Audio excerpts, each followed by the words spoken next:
మన నాథుడు ఆయన, మనల్ని పోషించేవాడు ఆయన, మనకు ధైర్యం ఇచ్చేవాడు ఆయన, మనకు కృప చూపేవాడు ఆయన, మనకు నిశ్చయిత ఇచ్చేది ఆయన. ఆయన మనోహరుడమ్మా, చూడచక్కని వాడు, సుందరుడు.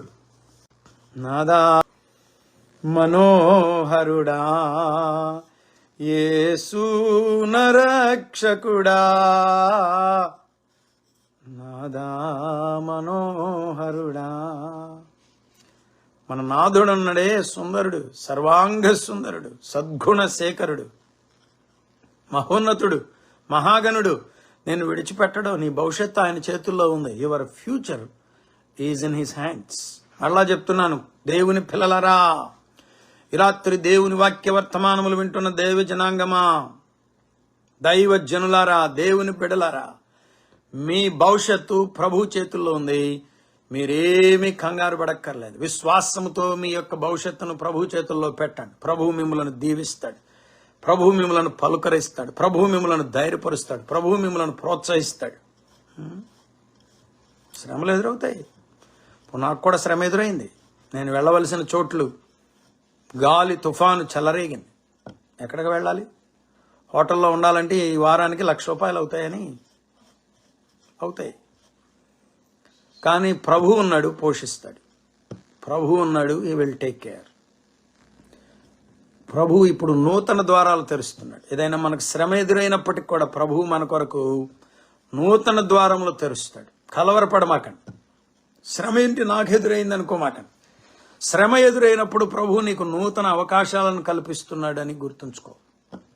శ్రమ ఎదురైనప్పుడు నూతనమైన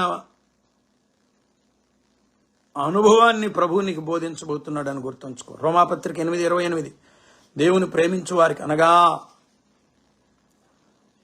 ఆయన తన సంకల్పము చొప్పున పిలువబడిన వారికి సమస్తమును మేలు కలుగుటకై సమకూడి జరుగుచున్నవని మనము ఎరుగుదము అంటాడు. For all things work together for good for the people who are called according to his purpose.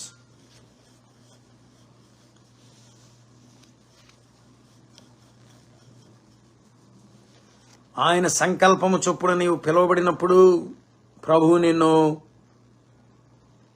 వ్యాకులత నుండి తప్పిస్తాడు. ఎంత గొప్ప మాట కదా. కలవరపడనీయుకుడి అన్నాడు. నా తండ్రి ఇంట అనేక నివాసములు లేని ఎడల మీతో చెప్పుదను, మీకు స్థలము సిద్ధపరచ వెళ్ళుచున్నాను. ఈ మాట చెప్పి ముగించేస్తా. ప్రభు ఎక్కడున్నాడు ఇప్పుడు? ఆయన ఈ లోకానికి వచ్చాడు. కన్యమరే గర్భం ద్వారా ఈ లోకంలో ఉద్భవించారు.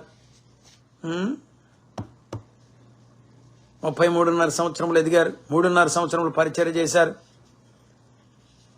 కలువారి సెలవులో నీ కొరకు నా కొరకు ఆయన 3 మేకులతో కొట్టబడ్డాడు, ప్రాణం పెట్టాడు, పాతి పెట్టబడ్డాడు.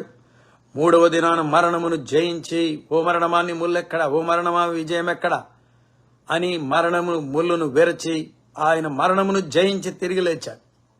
ఇప్పుడు తిరిగి పరలోకమునకు ఆరోహణమై తండ్రి కుడిపార్శ్వమునొద్ద నుండి మన కొరకు స్థలమును సిద్ధపరచుచున్నాడు.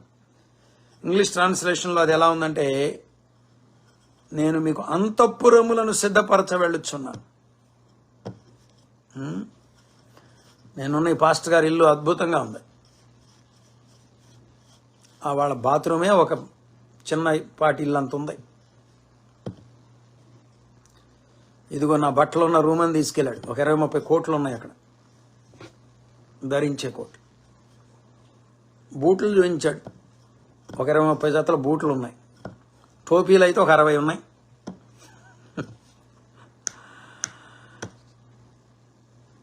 ఇక్కడ పని వీళ్ళ పరిస్థితి ఇలా ఉంది. పరలోకం ఎలా ఉంటుంది అంటారు? అయితే ఇక్కడే ఉంటాను, నాకు 30 జతల బూట్లు ఉన్నాయి,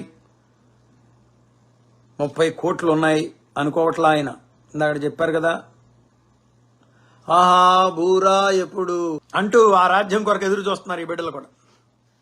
ధనవంతులు, దరిద్రులు, సామాన్యులు, సామంతులు అందరూ కూడా ఆ రాజ్యం కొరకు ఎదురు చూస్తున్నారంటే అది అంతఃపురములు ఉండే రాజ్యం.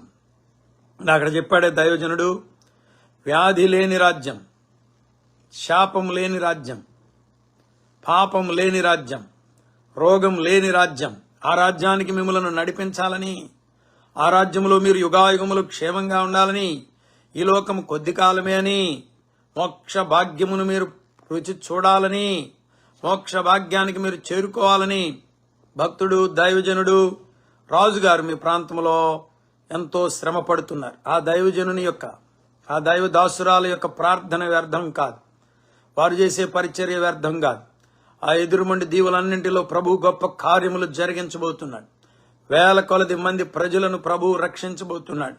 అనేక మందిని నిత్య జీవం వైపు నడిపించబోతున్నాడు. అక్కడ ప్రభువు మనకు అనుగ్రహించిన స్థలం ఉందే, అంతఃపురాలు. కన్నీరు లేదు, కష్టం లేదు, ఇరుకు లేదు, ఇబ్బంది లేదు, పాపము లేదు, శాపము లేదు, అవిధేయత లేదు, అక్రమము లేదు, అన్యాయము లేదు.